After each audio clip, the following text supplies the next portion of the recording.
इस वक्त हम मौजूद हैं नाना पेशावर पार्क बिठूर में। यह पार्क कोई पर्यटन का स्थल ही नहीं, इससे हमारे भारत का इतिहास भी जुड़ा हुआ है। 4 वर्ष की आयु में रानी लक्ष्मीबाई नाना साहब जब अपने पिताजी के साथ बिठूर आए हुए थे, इन्होंने यहाँ पर अपनी प्रारंभिक शिक्षा ग्रहण की और युद्ध के बारे में अस्त्र चलाना, शस्त्र चलाना और घुड़सवारी करना यहीं से सीखा। और 1857 की क्रांति में यहीं पर नाना साहब तात्या टोपे ने यहाँ पर अपनी रणनीति तैयार की थी अंग्रेजों के खिलाफ युद्ध के लिए। हम जब यहाँ पे पार्क में आए तो चीज़ें हमें अधूरे इतिहास की ओर ले जा रही थी, जैसे रानी लक्ष्मीबाई के साथ कंधे से कंधा मिलाकर झलकारी बाई ने युद्ध लड़ा था, सुंदर मुंदर ने युद्ध लड़ा था, ऊदा देवी ने युद्ध लड़ा था। यहाँ पर उनकी कोई स्मृति नहीं दिखाई दे रही है। इसी विषय पर बात करने के लिए कुछ महिला पदयात्री हमारे साथ मौजूद हैं। इन महिला पदयात्रियों का पदयात्रा निकालने का भी उद्देश्य यही था कि महिलाओं का सम्मान या क्रांतिकारी वीरांगनाओं को उनके हक की बात दिलाना। तो इसी देर न करते हुए हम बात करेंगे इस निर्भीक कदम पदयात्रा की महिला से। मैम, आपका नाम? मेरा नाम उषा विश्वकर्मा है।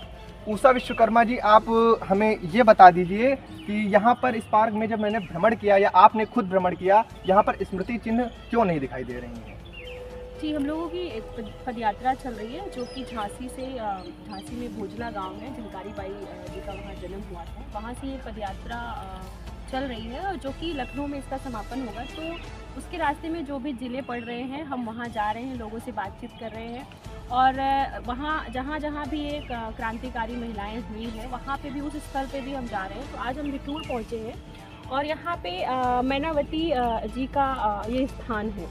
और बड़ी दुख की बात यह है कि जब हमने ये भोजला से शुरू किया और भोजला में जो कि झलकारी बाई जी का जन्म है, वहाँ पे उनकी एक भी मूर्ति नहीं है और एक बड़ा सा दरवाज़ा लगा भी हुआ है, द्वार बना हुआ है, लेकिन उनके नाम से नहीं। फिर अभी हम वहाँ जालौन गए, उरई गए, वहाँ पे ताई बाई जी का एक बहुत बड़ा योगदान है, वहाँ पे भी उनका कोई चिन्ह नहीं है। आज हम बिठूर पहुँचे हैं जो कि मैनावती का बहुत बड़ा योगदान, करीबन 500 अंग्रेज़ों को उन्होंने मारा, अंग्रेज़ों के छक्के छुड़ाए और बराबरी का सहयोग किया। लेकिन यहाँ पे उनके नाम से सड़क तो है, लेकिन ना इस पार्क में उनका नामो निशान है, ना उनकी एक तस्वीर है, ना उनका एक मूर्ति है। तो हम लोग जहाँ भी जा रहे हैं ये सारी चीज़ें देख रहे हैं। जब औरत और मर्द साथ में लड़े पूरी आज़ादी में, तो ये जो इतिहास लिखा गया है वो अधूरा क्यों लिखा गया है? अगर इतिहास लिखने वाले सच दिखा रहे हैं तो वो पूरा सच दिखाए। जैसे कि हमारे बाकी साथियों के चेहरे दिखाए जा रहे हैं, उनकी मूर्तियाँ बन रही हैं, वैसे ही वीरांगनाओं की भी मूर्ति बननी चाहिए। तो आपने इनको सुना और इसी के साथ इसी पदयात्रा में एक और महिला साथी से हम बात करेंगे। मैम, आपका नाम? मानसी। मानसी जी, आप हमें इसी विषय पर कुछ बताना चाहेंगी? जी, जैसे कि अभी दीदी ने बताया कि हम लोग ये पदयात्रा कर रहे हैं और पदयात्रा का उद्देश्य यही था कि 1857 में जो भी आज़ादी की लड़ाई में महिलाएं जो थी, महिला पुरुष उस टाइम साथ में थे। लेकिन अब ऐसा क्या हो गया कि जो हम लोग महिला पुरुष और चीज़ों में बट गए हैं। लेकिन इस पदयात्रा के दौरान हम लोगों ने इसको झांसी के भोजला गांव से शुरू किया। तो वहाँ से हम लोगों ने, जैसे कि पदयात्रा कर रहे हैं तो हम लोग देख रहे हैं, हर जगह को मन से भी देख रहे हैं और बाकी तो विस्तार कर ही रहे हैं। लेकिन इस दौरान हम लोगों ने देखा कि भोजला में, उरई में देखा, आज बिठूर में है, तो देखा कि इन जगहों पे जिन महिलाओं का, ताई बाई जी हैं और झलकारी बाई जी हैं और मैना देवी जी हैं और बहुत सी ऐसी महिलाएं हैं जिनका नाम सामने नहीं आ पा रहा है। तो ऐसी क्या बात है कि उनका इतिहास जो है अधूरा है, सो क्यों नहीं पूरा बताया जा रहा है? क्या डर है ऐसा? जी बिल्कुल, और इस इतिहास को छुपाने का मुख्य कारण भी पता नहीं चल पा रहा है कि क्यों उनकी स्मृतियाँ यहाँ पे नहीं दिखाई जा रही हैं। नाम? पूजा। पूजा जी, आपके अनुसार क्या लगता है क्यों उनको नहीं ऊपर लाया गया है? जब हम लोगों ने भोजला गांव से यात्रा स्टार्ट की तो वहाँ पे हमें ना तो कोई झलकारी बाई की मूर्ति दिखाई पड़ी और बहुत सारे लोग तो उनका इतिहास भी नहीं जानते। उसके बाद हम लोग उरई में या जालौन में गए तो ताई बाई के बारे में तो ज़्यादातर लोग जानते ही नहीं थे और उनका इतिहास कोई भी नहीं जानता है। आज हम लोग आए हैं बिठूर में तो हमें ऐसा लगा कि हो सकता है मैना देवी की कोई यहाँ मूर्ति हमें दिख जाए या फिर उनके इतिहास के बारे में पता चले। तो यहाँ पर भी वही सेम हाल है, यहाँ पर भी उनकी ना तो कोई मूर्ति है, ना तो म्यूजियम में उनके इतिहास के बारे में कुछ लिखा गया है।